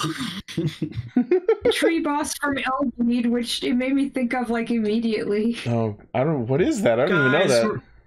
What the fuck? Yeah, it's this Dreamcast game that is just insane, but that doesn't. We don't have to go on a tangent about that. I just think that it's a very weirdly aesthetically similar creepy tree. It's the Deku tree's like evil brother. Yeah, I was about to say it was the Deku tree if it was evil. So I like how this tree has a mustache. Guys, look! I found this picture of Keiwa from episode 1. Remember when he was a good boy? Look how happy, determined he was. Ready to get Also, out there. I hate to be that person, but Sentai did it. What? Oh, Just in Zhu Ranger, there was the Dora monster, Dora Sphinx, and he trapped kids in the trees. Oh. Yeah. So did Over the Garden Wall, so I guess a lot of things put people trapped in trees. Wasn't there a monster in Agito who was specifically murdering people by putting them into trees? Yep. Yeah. Yeah, so... Are they trying to make us scared of trees? Because I was already a little bit scared of trees. Oh, just real quick. Just real quick. I love how, like, right after the scene where Neon talks to her dad about them having no love in their relationship anymore, then they hard cut to Ace and Sumuri at a clothes shop called Loveless. Oh, I didn't even notice that. I noticed that. That's awesome. All I could think during that scene was the stupid makeover song. Yep. For you and me. So, Keiwa being pissed off at Michinoga, obviously, he thus then debuts Kamen Rider Tycoon Bujin Sword, and I guess he had Sumuri create the buckle for him, even though we saw a silhouette of Bujin Sword last week. Maybe that was just foreshadowing. It was just a nice shot. I thought that I missed something and went back in the video to see if I missed where he got the buckle, but no, it just sort of appears. I guess he just had Sumuri create it. Was when Keiwa lost his sister. I keep wanting to say daughter, but lost his sister. Sumuri felt it was sort of like she felt the dark presence in him, and that dark presence is his new form. Yeah, in which it's the form that doesn't represent Keiwa. It's not him, which weirdly enough it reminds me of Darth Vader in a sense. I was thinking that too. From a character standpoint, think of it. He lost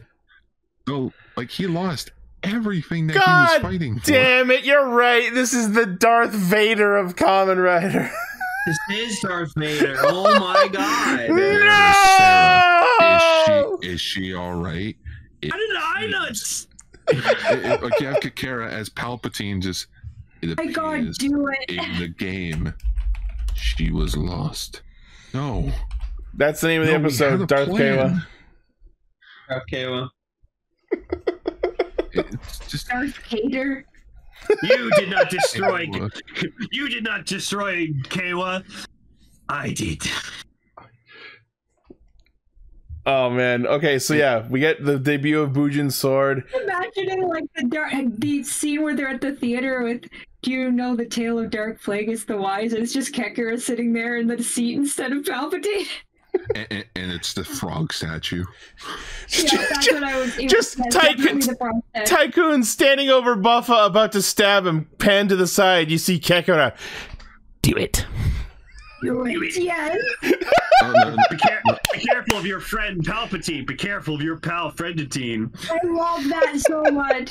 I love the pal Friendatine. It's Darth Vader. How did I not fucking see this? It's the Star Wars boy. And that's everything that Keiwa ever loved died. So what I told you was the truth. From a certain point of view. He's more machine now than man. I just can't believe it was Keiwa losing his sister was his tipping point. Well, yeah, because he... No! Hold on! What Decker posted is fucking hilarious because Kekara is a frog! That's the perfect theme. Oh my god! Oh no! Wow. Oh my god! That's amazing. Oh god! Yeah, so we get to see a couple of awesome Hisatsus. The first one with the full moon, and for a second it looked like he was gonna do Gavan Dynamic there. And then I thought he was doing every single generic Sentai sword technique ever. And then like the second one where the border gets all inky was fucking rad. And then just the absolutely brutal stab right into Buffa right there. Holy shit, I think Michi might be fucked. No, do you know what I think he did? I think he destroyed his belt. in his core. You stab down that hard with a sword, that's going through flesh. No, sure, but I think he destroyed his belt, so he can no longer be a rider. Because like that's the one. Like you will not hurt anyone ever again. Yeah, he's literally giving him the irony of just like now you can't be the thing that you wanted to destroy. Maybe because remember what they've been going around saying the last few episodes. Kamen Riders are to protect. Yeah. Buffa's just straight up murdering people. Yeah, that's not really protecting anything. It's weird because Buffa's sort of like Thanos in the sense of what he's doing is wrong. Has logic. But there's a lot of logic to it. You agree with him. It's Falcon Winter Soldier.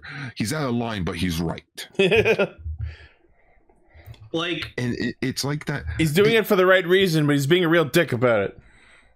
Like that's what I love about this show right now. It's like this is probably my favorite Takahashi Kamen Rider show, mainly because of just how different everyone is from one another, and everyone has their own way of life, and no one is so like perfectly clear cut black and white. There's nuances and subtleties to everyone at some point. So yeah, it looks like next week we're gonna be introduced to Daichi's fucking cult, and we're gonna get those forms for Kekara and Beroba, which I think are called Premium Kekara and Premium Beroba, and I believe they are rider forms because I think some of the images we saw showed them wearing the laser raise riser belts, so they look like Jamato forms, but I believe these are Kamen Rider forms. They're paying to win. Yeah. Pay to win. All right. Very excellent. We're nearing the end, and shit's getting intense. Yeah, I love where Keiwa is right now. It's fucking awesome. I can't believe it. He's fucking Darth Vader. We'll see how long this emo arc lasts. Well, I mean, regardless of when if he becomes a good guy again, that's just going to be his form. He's just going to use Bujin Sword. So. Wait, so? You want an extra dimension onto this he's Keiwa thing? Sarah's showing up as a Force ghost. Haunting Buffa. She kind of did, oh my god.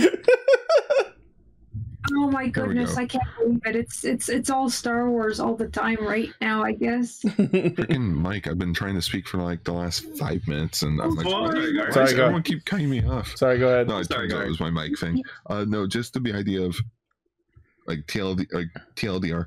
I'm gonna feel sorry for Keiwa when he finds out his sister's technically still alive inside a tree. Yeah, and he'll be just like, sorry. So, I think sort of went berserk. I think we're still gonna use like swords this because unless we get like white Darth Vader, like Bujin Sword looking like that, like it's not gonna happen. And this is non-canon as fuck. This is a what if situation. So Winter Vader. Well, it's Anakin Skywalker if he didn't die at the end of Return of the Jedi. So I have that figure. It's awesome. I'm looking at it right now. I didn't know they made that.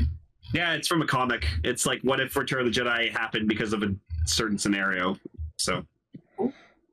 All right. Yeah. Take us into the next section. Oh, Bakaso. I love Racles. Close enough.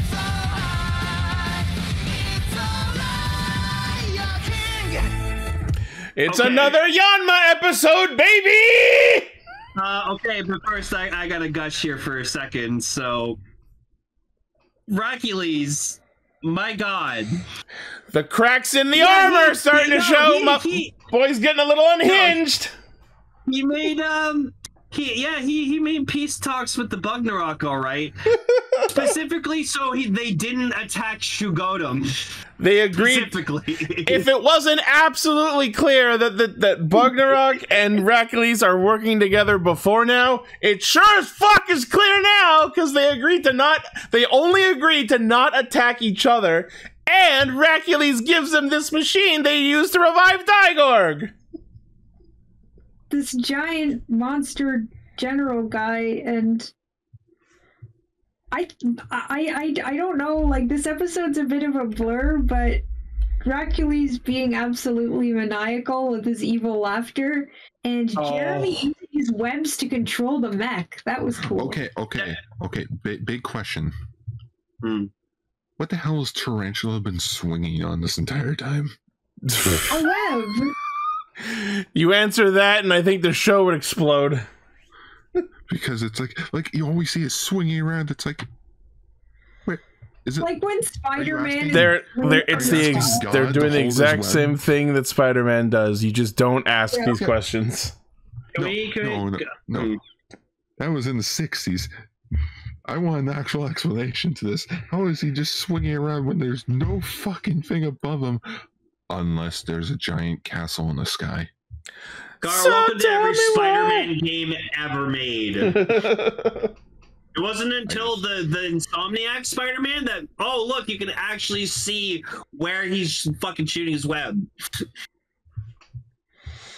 Decker, could you please post that picture of me hugging Racles, please?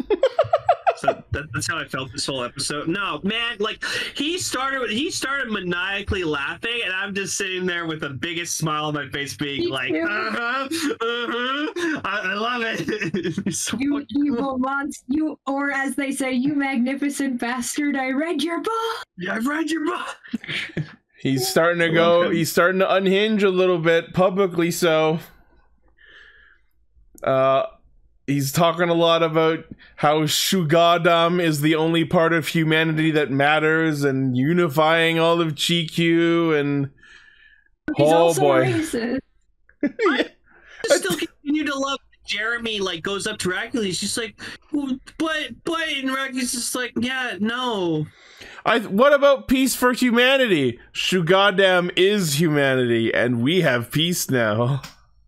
And Jeremy's like, I still really like Jeremy. I just love his goals, and I also kind of love how obtuse he is trying to get them, because I know that feeling very well. He's trying so hard to like get everyone to be on the same page, and just no one is. And he's like, oh, Emily, man. I say this with absolute full respect that Jeremy is your favorite character. Jeremy is a goddamn moron. He is, and so am I. So, well, I'm not gonna respond to that. But like, we have that in common. We're both peace-wanting morons. But like, legit, basically, to sum up, Jeremy just is like directly, "You're so evil," and Racles, no fucking shit. I know. He's starting. We were talking in the group chat with all the references we had, like from Mystery Science Theater. Hi, I'm Bob Evil, and then from Muppets. I have it. Bad guy. That's bad G. Racles is shifting from like Game of Thronesy villain to like full Disney villain. No, but I have the perfect quote. Now. It's like Racles being like, yeah, no, I'm gonna like make sure everyone gets fucked over except for me and my kingdom. Well, that's not very nice. Of course it isn't. I'm fucking evil. I say we're a couple episodes away from him just breaking into song. Could you fucking imagine? He gets a Disney villain song. I would watch it's just like peaches. I would. Oh my god! A musical of Kingohger makes almost too much sense. Right? I would love to see that.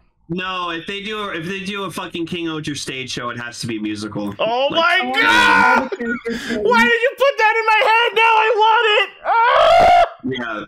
It doesn't help that they've done stage show musicals of like Demon Slayer, Naruto, and Sailor Moon and stuff, so it's not impossible. Oh, that'd be perfect.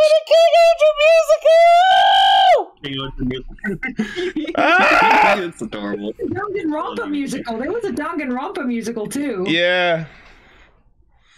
Oh my god. So anyways, also, finally Geras back in the spotlight, and honestly, holy fuck, the energy this man had when he just stepped up to Racles. I fucking loved it. That scene was so nice and dramatic, and it was triumphant, and it was long coming, and you know what would have really capped off that scene?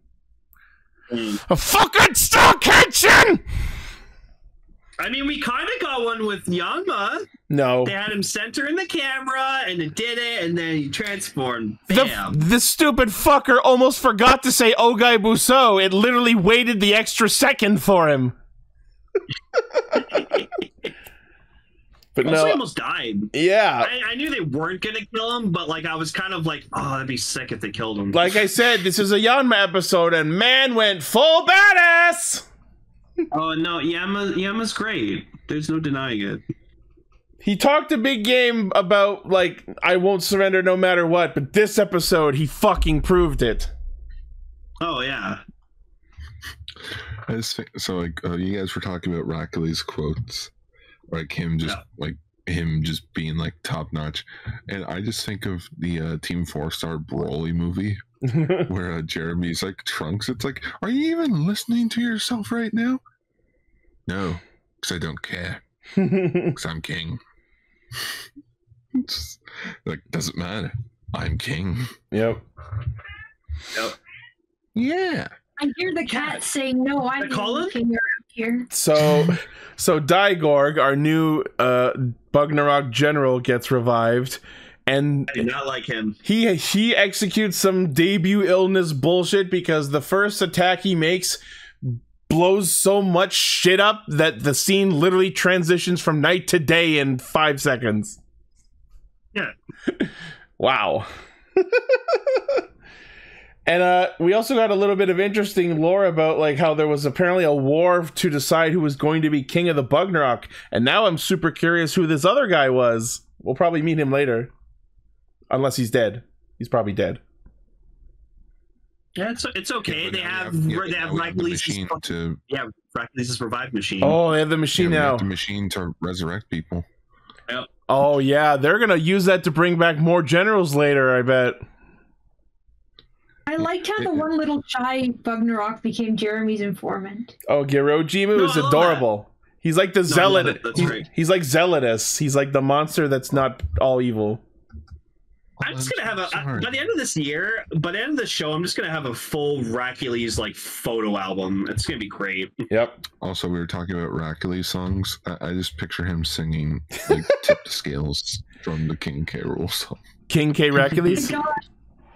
King K. Racles? I think it's kind of funny actually, because Gira has this whole like supervillain persona, and Racles actually is being a supervillain. Maybe it's just a hasty family tradition to be overdramatic supervillain.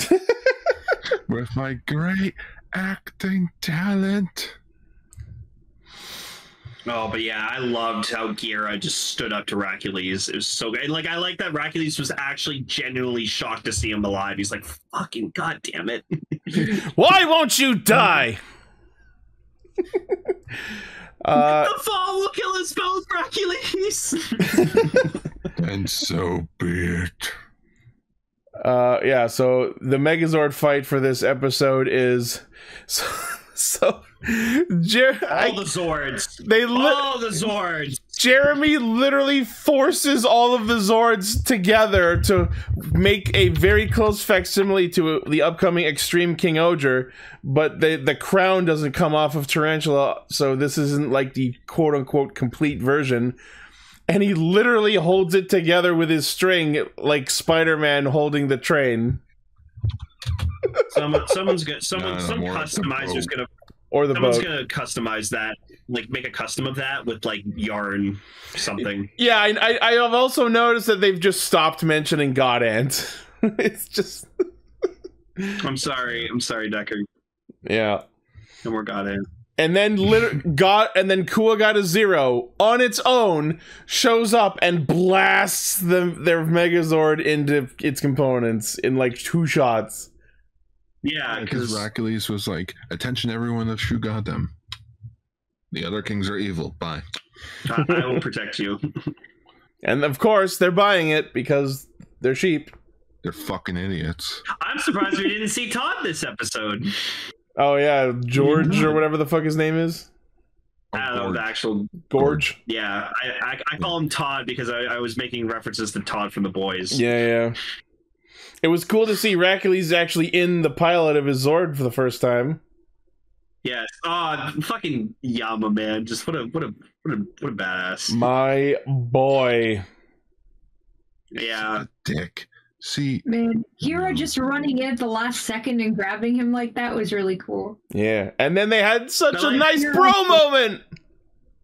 I know, but Yanma was not going to give up. Like, you just took everything. And Yanma was ready to die. Like might have even survived without Kira there. Yeah. Yeah. I love that shot with Gira just holding Yama's hand, and Yama's just like kick his fucking shit, and Gira's like, yeah, no, I got this. Don't worry. They're friends. It's so beautiful, bros, man. It's a fucking romance. What a bromance. Awesome. Yeah, no, that fucking line of just him saying, "I have returned from the depths of hell." I was just like, go, Gira, go. I will say, so cool. Of late, Gira's evil king shtick has started to wear thin, but that bit at the end, that's how you sell it. Yeah. He's got fucking crazy eyes. It's awesome. He's got the crazy eyes. Crazy eyes. Emissary of Hell, cool Gotchard, nice. Oh God, I forgot about. So yeah, it looks like next episode we're gonna get the King form. We're gonna get a Kingohger off. The two Megazords will do battle, and we will get to see extreme Kingohger for real. Oh man, I just pictured the Bumblebee line from Age of Extinction, just holding the head of Kingohger Zero. I hate cheap knockoffs. Okay, Toei, I know this is already recorded, edited, and published, and nothing I'm about to say is going to make any difference. The super form is your chance to finally give me a stock henshin of some kind. Please! No, that's true. Please! I want to buy the Ultra Caliber! The show is already filmed on a green screen. There's there's no reason not to. You have all this crazy new CGI tech and the supposedly endless budget that you tweeted about. So, why not? Why don't you do it? Because they can't just take yours down and then not do their own. Right? Because it, I keep saying, I keep saying, maybe when the show started, maybe it's after we get past their debut episodes, maybe it'll be after they get past their drama, maybe it'll be when they start fighting as a team, maybe it'll be this, maybe it'll be that, maybe it'll be in the movie, maybe it'll be in the super form. I'm gonna be saying this all fucking year. I know, Ichi, but I like to believe we're not getting one. But why? Yeah, every other Sentai's done it. Why not? Because they're doing something different. But, okay, the only place I could see them doing it is in the Versus movie. They always have to do stock henshins for the Versus movie. Yeah, but I'm worried that they're going to do, both Sentai at the same time, and they're going to, squish the screen, you know what I mean? They'll clog up with everybody at once. Yeah, because it's cool to see all the Rangers transform together. I know. The best one is still from the fucking Shinkenger Go-Onger crossover. That's so good. Oh, that's the best roll call in a crossover movie. So fucking good. All right. So, yes. Excellent episode. Super excited for what's next. Let's keep it going. Racles continues to fucking be the man. I will say this every fucking episode. This show continues to be 9.5 out of 10. Oh yeah, and then Yama's like, well, you didn't tell Kagragi, you didn't tell Racles that here's the leg. Oh yeah, I must have slipped my mind. That conversation between Yanma and Kagragi was so smooth. I fucking loved the fucking subtleties in that conversation. Oh yeah. Look at this motherfucker walking off in the sunset. Yeah, I fucked shit up. No, but you have to really pay attention to what's being said because there's some subtleties in the conversation. Because when they first pick up the call, Kaguragi's like, "Oh, it's pretty noisy over there," and your first interpretation of that is because Gira is literally kicking and screaming and making a noise in the room that Yan was in, but no, he's in fact referring to the fact that the Bugnarok are attacking his country.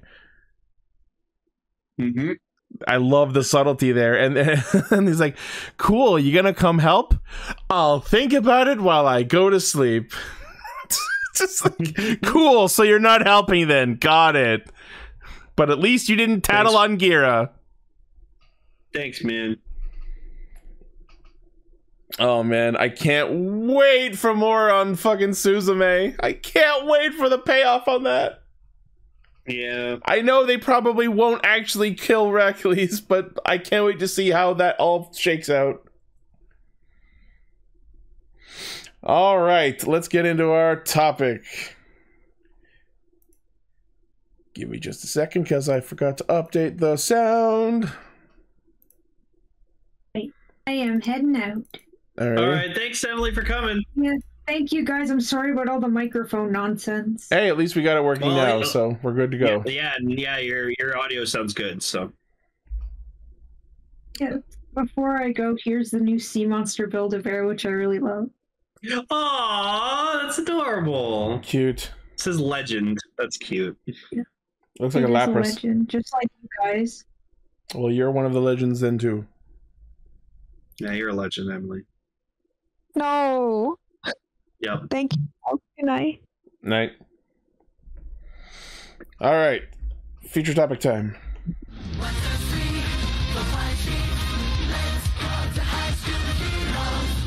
I forgot how good that theme song is.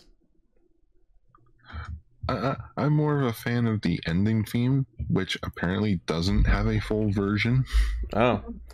So. No, what I fucking wasn't expecting was fucking seeing Saber and Kaiser. Yeah, they were in the fucking ending dance.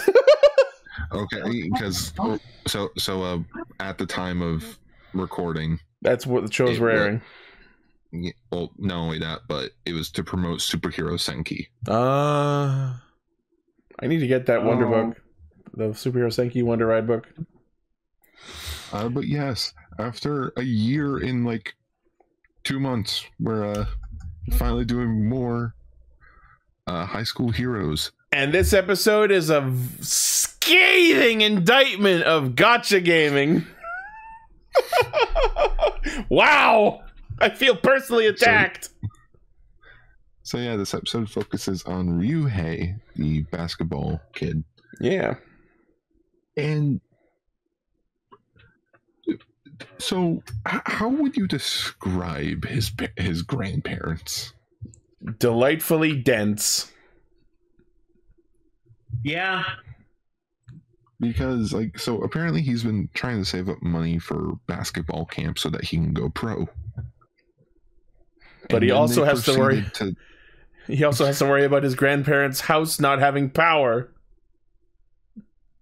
I love he charges his phone with a fucking exercise bike. I love it. Well, yeah, if he's a basketball player, use those legs. Yeah. The logic tracks. Also, did anyone else notice that Flint was in this episode? Yeah! Yep. Oh my god, that fucking startled me. Which was like I saw her and I was like, "Oh, hi, Flint." Which was even more hilarious when she lost her voice and started talking like a weird old man. I like to think it was just her voice, but like really pitched down. I don't know. The fucking Majin in this episode was awesome. The yo-yo dude, and then it turned out he was both of them. That was awesome. Yeah, I thought they were twins at first. So yeah, the episode has Yo-Yo Majin, who is where did the image go? There it is. Supposed to be Yo-Yo Mask from Go Ranger. Which, prepare to laugh. Oh. oh yeah. Why does he have nipples? Why does he have nipples? Yo-yo nipples. Yo-yo nipples. Oh no. So yeah, the episode is about this high school human casino game where everyone's betting on stupid shit like, does this teacher have this much money in his wallet? More or less. Is it gonna take the secretary lady 48 seconds to get her makeup done? More or less. Like, wow. Did Taisei get a higher 45 grade on his English test? I love that because it boiled down to him shaking him wildly going, "Why aren't you stupid?" So of course Ryuhei gets into this because he sees it as a way to earn money, and then they start the games start getting rigged against him and he loses money, so he starts trying to get points other ways, and it literally becomes a fucking analogy of like referral codes. So this guy's going around going, "Hey guys, have you heard about Raid Shadow Legends?" I like at one point he asks this girl, and she's just like, "How do I know that this isn't going to be like a fucking scam?" Good day. Use my referral code in the description. Also, he lost his pride. Yeah, so that's why he was being like so like. It's like, okay, you go do this now. Yeah. Yeah. So the Yo-Yo Majin has the ability to take whatever is their most precious thing, and they don't reveal it till later. But what they take from Ryuhei is his pride. That was nice. That was a neat narrative device. Oh, my pride. Because it's like Taisei goes to him. It's like, dude, you haven't been to basketball practice recently. Oh, I go occasionally. Dude, that's like your fucking life. Yeah. And you don't do it? Yeah, I've been busy. Hey, you want to play this app game? Get 50 gems by using my referral code. Get $5 off. I like when Red keeps like talking about Aka Ranger. Yeah, it's like, oh, I have no idea how I should help Ryuhei. Looks over, Aka Ranger's there. Use your head, stupid. I still find it funny. Aka Ranger's voiced by Tomokazu Seki, of course. Oh, nice. And the dad in the photo is Tomokazu Seki. Oh, that's perfect. Oh, so he's imagining his dad is Aka Ranger. Oh, that's adorable. That's actually adorable. Paul was here with me yesterday while I was watching this, and just like as Aka Ranger is just like actually like walking out of his house, I just like chime out, "Hey, where's your bathroom?" And that killed Paul. I can't remember which episode it is, but the best fucking joke though, like this is later on, we'll probably talk about it later this year. His mom can see him. Really? Yeah, he sits down for dinner and Tyson's just like, "Mom, you see him? Yeah, it's Aka Ranger. What's up?" That sounds awesome. That's great. He's like, "Oh my god, if I was just hallucinating at all."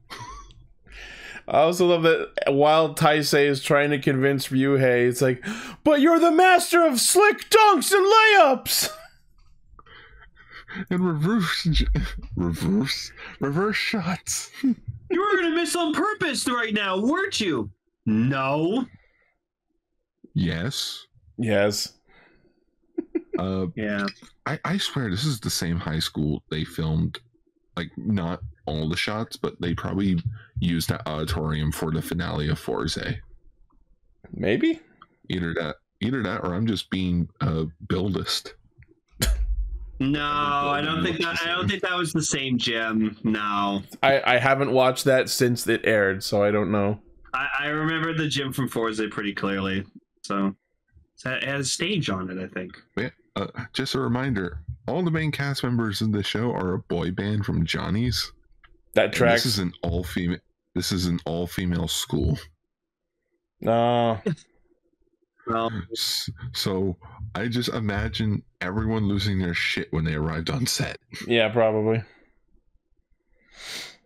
Yeah, so they eventually managed to get Ryuhei to take up the mantle of Kihiro. Which he doesn't realize that they're all posing, and so he like last second poses. I love that. Just like, oh, Kihiro. Taisei, why do you want him to be the Yellow Ranger anyways? He eats curry like Daigoro. I mean, like you. No. Daigoro's the first Key Ranger. Oh, okay. It wasn't you. Okay. I also just like headcanon, like, why do you want him to be the Yellow Ranger? Well, he's blonde. It's like the whole Cure Major thing. Yeah. You get a helicopter because you're a doctor. You get a green car because you run fast. Yellow's a construction vehicle. Why? Like no reason whatsoever. Because he's big. It's like, I'm a gamer. Why didn't you make anything gaming related? I don't know.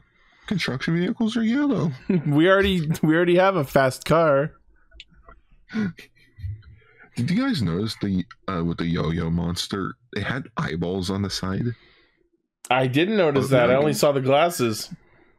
Yeah, it had like the eyes were like on the side of the yo-yos, and it looked disturbing. I'm like, ooh. Oh yeah. I love like the that fucking. he had I like that he had glasses because like the human like hosts and the teeth. The teeth were creepy. I loved it. So yeah, we get the debut of Kihiro. They do the fight. They defeat Yo-Yo, and then Hyuma deletes their memories. If you delete the app, deletes the memories. Yeah.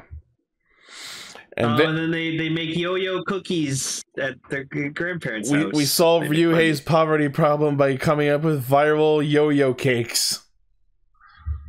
Yep. Well, we could be selling these online, making more money. Yeah. Also, we saw Icky's dad again. Yeah, like their club advisor is the guy who played Deathstream. I forgot about that. That was awesome. Yeah, every time I see him, I'm like, hey, it's Icky's dad. Because he did this before he did Revice. Or he probably did it during filming Revice, too. So, like, Revice was probably just starting production. Okay. So either he did this and then moved over to Revice, or he was in the early stages of Revice and did this on the side. Because apparently his actor's really, really popular. It's why he sort of vanished halfway through Revice. He was busy with other shit? And, yeah, he was busy with other shit, so that's why Boo was just like, oh, he's fine, he'll be back.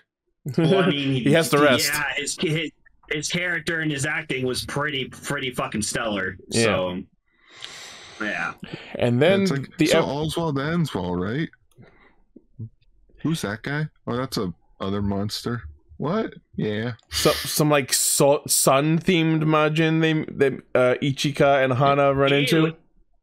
He was sick. He looks so cool. So yeah, of course, Sun Mask, in which of course he's based on Sun Halo Mask, who is known for being like the first real general of Go Ranger. Like he would send out other monsters to go fight them. So it's like in terms of Go Ranger, it's a bigger deal than say like Yo-Yo Mask or like Baseball Mask. Yeah, it's yeah. like actual importance. He is the sun. And thus we get the moment we all knew was coming. Hana attempted to become Momohiro but couldn't do it, and then Ichika takes the phone and becomes our male Pink Ranger Momohiro. Yep. I love that little pan around shot. And then, like, as funny as it is, and while we're all like, oh my god, and then he tries to fight and just shit. Isn't Ichika supposed to be? Possibly? Yes, we'll get more. We'll get more into it next episode. But basically, it's like man who wants to be a woman. I think I don't know the specifics of it. It's been a while since I've seen the episodes, but we'll get into it next month when we talk about episode 4. Yeah, next episode is going to be focusing on Momohiro. I'm excited. Yep. So yeah, very good episode. Taisei sex says Pink Rangers need to be women. He's a smart boy. He'll get over it. How weird is it though that this happened? Come on, where's a good photo? There it is. Like, you know, we got Ichika as Momohiro, and then a year later, we got actual male Pink Ranger. Ichika was meant to ease us into the idea before it happens officially. No, freaking Ichika walked so freaking Kijino could fly. Kijino could fly. Exactly. You forgot his name for a second. I brain farted like full on. I was like, Don't worry, I'm also trying to get Dawn Brothers out of my head. It hasn't worked so far. No, I'll never. Dawn Brothers is something I will never forget for the rest of my life. Said the man who just forgot Kijino's name. Well, yeah, because Senkaiser Black's my favorite character. Okay. Yeah. Anyway, yes, very good episode. I love the fucking scathing commentary on gambling and gacha games and the scamming nature of these sort of games. Oh yeah, no, High School Heroes continues to be fucking amazing. I love it. I love these, like, I guess it wouldn't be considered like an indie toku, right? It's considered indie. Okay, like this, Tokusatsu Gagaga, like, fuck, man. Kaiju Good Club. stuff. This Kaiju is Club. I would put Yeah. this on like a tier right below something like Akiba Ranger in terms of officialness. You know what I Where mean? it's like it's official, but it's not counted in the lineup. It's like Kamen Rider G. Yeah. Also, you know, just to make the joke, Castranger did it. Yeah, we did it first.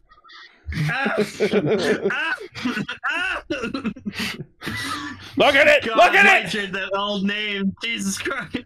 Accept your past. I do accept my past. It was great. I'm Oh my Robo goodness, Lane now. And here's me. Like, if I decided not to be a main caster anymore, I would just put myself as like the signal man of Castranger. A Bangai hero. Yeah, it'd be a Bankai hero, exactly. All right. So Well, caster. very excellent episode, and I'm looking forward to more. And that will be Yeah. Castranger for this week. Talk about a long episode, probably like 2 hours long. That's fine. Hour 50. Woo. All Nice. right. Well, before we close everything out, I want to give a shout out to our currently active patrons. That includes Blaze, Armorhide, Sentai VT, and Mike Harper. Thank you all for supporting us so consistently. We have patrons now? Yeah. Oh my goodness, I guess I should actually be on the show then and promote stuff. Yeah. But Yeah. until next week, Jikai Radio Sentai Castranger. Our feature topic for next week will be the Geats Hyper Battle video. Ooh, that'll be fun. Spoilers, the reason we're doing that is because it's short, it's simple, and Ultraman Blazar airs next Friday. True. Hey, I So won't. it's like, I don't what's a complain feature about short topic we topics. can blast for a Hyper Battle video. Yeah, with Gotchard now we have a fucking Rider Sentai. With a Reiwa Rider Sentai. Reiwa Sentai Cluster Ranger. All right. Well, until next week, thank you everyone for listening, watching, liking, favoriting, sharing, subscribing, hitting the bell, and being awesome. As always, the primary source of our hijinks is castranger.podbean.com. From there, you can find our Facebook, Twitter, Discord, Patreon, merch store, all of our cool shit. Let us know what you thought about these episodes in the comments. Let us know if there's anything you would like us to talk about, and we'll see if we can fit it in. Yeah. Just don't tell us to do Ultraman. We already got a show about that. That's Gar's shtick. Coming back. Yeah. That's my thing. Yeah. I love doing Ultraman card. All right. Thank you and see you next week. Bye-bye. Cosbro's coming soon. Stay Sentai.